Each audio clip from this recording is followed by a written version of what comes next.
expressway.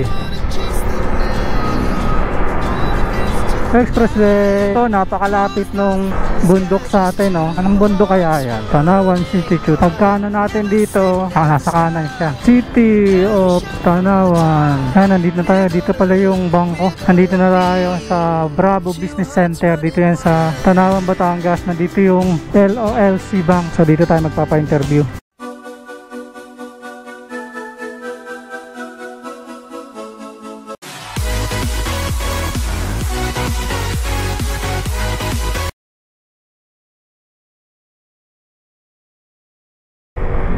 Good afternoon everyone! Welcome to B1 Moto. For today's vlog is pupunta tayo ng Tanawan, Batangas dahil magkakandak tayo ng ating final interview sa LOLC Bank Philippines Incorporated as credit investigator. Simula dito sa Dasma, babiyahe tayo ng 51 kilometers. Aabutin to ng 1 hour and 24 minutes. Pero of course, depende yan sa biyahe natin. As estimated, ganong oras po tayo aabot doon. Time check tayo is 12:07. Possible mga 1:30 nandun na tayo kung tama yung pagkakakompute dun sa ating estimated time. So, nag-apply na tayo as CI kasi napapansin ko na hindi na talaga stable ang mga delivery apps sa ngayon. And kaya ako nag-apply is kailangan na natin ng stable job kasi magkakaroon ako ng college. Malapit na ako magkaroon ng college, so kailangan natin magkaroon ng stable job, profitable income, and of course para sa ating future, para mahulugan yung ating mga SS, yan yung mga pag-ibig, mga PhilHealth natin, para hindi na tayo pumabata, and para if in case na tapos na tayo magtrabaho, magretiro na tayo, meron tayong makukuha kasi napakalaking bagay nun, sayang, para hindi tayo umaasa sa mga anak natin pag matanda na tayo at di na natin kaya magtrabaho, para hindi tayo maging pabigat sa kanila. At naisip ko na although kumikita naman tayo dun sa mga sideline natin na video editor o sa mga international clients natin and sa mga delivery apps, kaso hindi kasi siya nahuhulugan ng SS natin eh. Sayang kasi yun, sayang yung pag-aasikaso nun. At least tayo pag nag-apply tayo, may stable job tayo, secured yung future natin dun sa company once nagalingan lang natin, and sila na mag-aasikaso lahat nun. And ako naman mga ka-B1 Moto is mahaba ang experience ko sa pag-CCI as credit investigator. 8 years ang experience ko sa credit investigator, and bago pa naman ako mag-delivery, bago pa naman ako mag-video editing, yan na talaga yung trabaho ko noon pa. Kaya hindi na sa akin bago itong trabaho na to. Naging practical lang tayo, inisip lang natin yung future natin. Siguro magdi-deliver pa tayo, gagamit pa tayo ng mga delivery apps, pero talagang sideline na lang if in case na pala rin ako rito. Kasi nag-conduct na kami ng initial interview, and now pupunta ako ng Tanawan, Batangas para mag-conduct naman ng final interview. Ang napansin ko is yung magpa-final interview daw sa akin, ang sabi sa akin is foreigner. Kasi po dun sa LOLC na bangko is parang ang may-ari yata is foreigner, Sri Lankan, taga Sri Lanka yung may-ari yata nung bangko. So kaya pala tinatanong ako nung manager ng branch yata yun, na nung ini-interview ako kung nakakapag-English daw ba ako. Sabi ko wala namang problema kasi nagtrabaho naman tayo sa call center. Nung tinignan niya yung resume ko, yun nakita niya na galing tayo ng call center. Yung pagiging credit investigator kasi mga ka-B1 Moto, talagang hindi naman sa pag-ano, talagang alam na alam ko yung proseso nito, alam ko kung paano gawin to.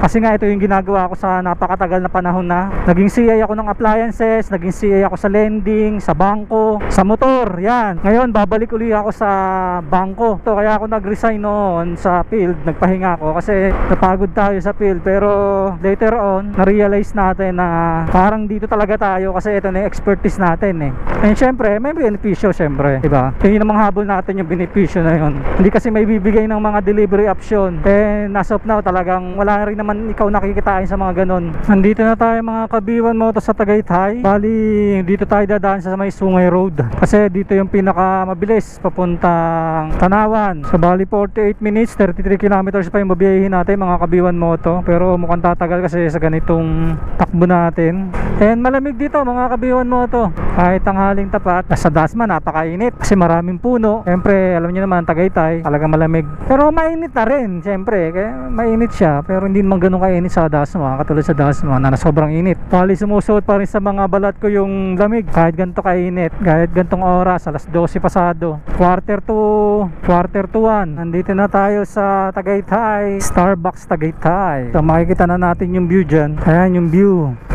Ayan yung view mga kabiwan mo to. Sa Tagaytay na tayo.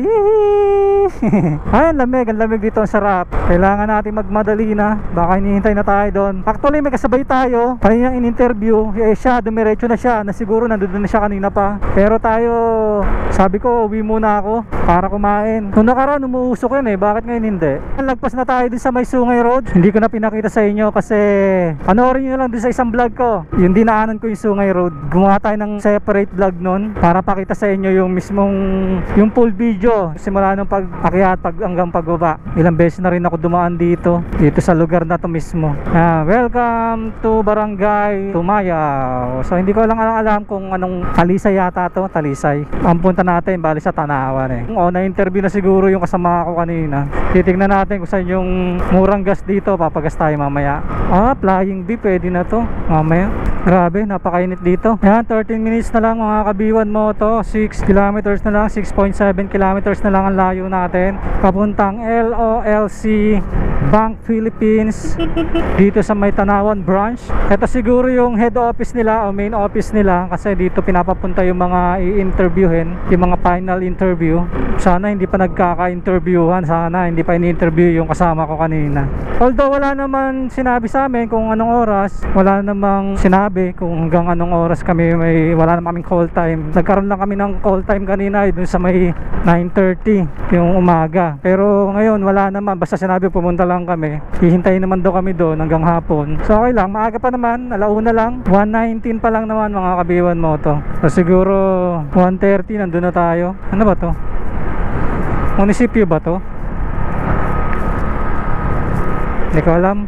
2.9 kilometers na lang tayo. So napakalapit na natin mga kabiwan mo to. 7 minutes na lang. Tanawan City, diretso expressway. Tanawan, nasa Tanawan na tayo. Tiblib din pala tong head office nila, pero may bundok naman Tanawan Motor Pool, evacuation center. Napakalapit nung bundok sa atin Anong bundok kaya yan? Comment nga kayo mga kabiwan mo to na taga Tanawan kung anong bundok yan, yung nasa harapan ko. 2 minutes na lang tayo mga kabiwan mo to. 550 meters na lang. Tanawan Institute. Pagkanan natin dito, nasa kanan siya. City of Tanawan. Yan, nandito na tayo. Dito pala yung bangko. Ayan, balikan ko kayo mga kabiwan mo to. Nandito na tayo sa Bravo Business Center. Dito yan sa Tanawan, Batangas. Nandito yung LOLC Bank. So dito tayo magpapa-interview. Yan mga kabiwan mo to, tapos na tayo mag final interview. Sri Lankan pala yung mag-i-interview sa atin, nag-interview sa atin. May interpreter naman kasi nag-i-English siya pero di ko maintindihan yung English niya. Hirapan din ako. Sabi sa akin mga kabiwan mo to, tatawagan na lang daw ako regarding sa result. So gaano kaya katagal? Kasi actually bukas meron pa rin akong interview sa Parañaque para sa CI din. Pero kung tatawag sila ngayon na pasado na ako, hindi na ako pupunta bukas. Pero kung di sila tumawag, malamang pupunta ako bukas para sigurado lang. Sa hindi naman kasi yung ina-play natin. Bali, liliko na tayo dito.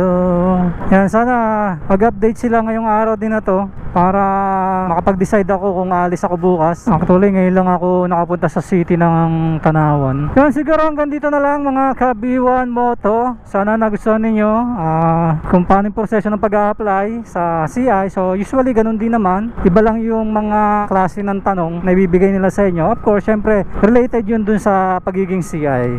Gaya naman sa akin, may experience naman ako. So alam ko naman yung mga isasagot. Depende na lang yung kung papasa ako, kung magugustuhan ako nung foreigner na nag-final interview sa akin. Pero kung hindi ako magugustuhan, wala na tayong magagawa ron, di ba? Ibig sabihin, hindi natin tadhana na magtrabaho sa company nila. Pero as of now, nagawa ko naman yung maayos yung interview ko. And I think hanggang dito na lang mga kabiwan mo to. Sana nagustuhan ninyo ang content natin ngayong araw. Sana naging informative sa inyo. And maraming salamat salamat po pala sa lahat ng sumusuporta sa akin. Maraming salamat sa inyong suporta. Sa lahat po na sumusuporta. At sa mga hindi pa nakasubscribe sa akin, please consider to subscribe. Yung mga nanonood sa akin na hindi pa nakasubscribe, kung gusto nyo ng ganitong mga content na motovlogging, please consider that. And always remember mga ka-B1 Moto, maraming salamat po sa inyong suporta, sa walang sawang pagsuporta sa akin. Hopefully maabot tayo ng 10,000 tapos 100,000.